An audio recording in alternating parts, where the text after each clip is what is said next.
ایک صاحب نے کہا ایام 20 کے روزوں کو عید الفطر کے روزوں میں ایڈجسٹ کر سکتے ہیں؟ جی، یہ جو ایڈجسٹمنٹ ہے نا یہ مختلف ہے. اگر الگ الگ عبادتیں ہوں ان کو الگ الگ رکھیں. مثال کے طور پر ایام 20 کے روزے، اس میں شوال کے روزوں کو مکس نہ کریں، وہ الگ فضیلت ہے، وہ الگ فضیلت ہے. تحیۃ المسجد ہے، آپ 2 رکعت تحیۃ المسجد ہے، آپ تحیۃ المسجد پڑھیں، اس میں اور نیتیں نہ کریں.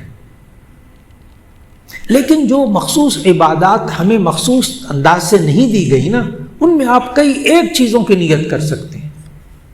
2 رکعت صلاۃ التوبہ بھی ہے، صلاۃ الاستغفار بھی ہے، صلاۃ الاستخارہ بھی ہے، جائز. لیکن آپ سنتوں میں صلاۃ الاستخارہ کی نیت نہیں کریں گے، سنتوں میں صلاۃ التوبہ کی نیت نہیں کریں گے. جو عبادت الگ سے دی گئی اس کو الگ الگ کریں، اور جو نفلی عبادت ہے جائز ہے، کوئی فرض واجب نہیں ہے تو ٹھیک ہے.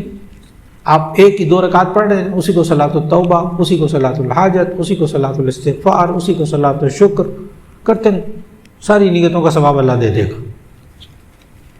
لیکن فجر کی 2 سنتوں میں تہجد کی نیت نہ کریں، مہربانی کریں. فجر کی 2 سنتیں پڑھیں، میں تہجد کی بھی نیت کریں، نہیں، وہ تہجد کا ٹائم بھی نہیں ہے، وقت گزر گیا.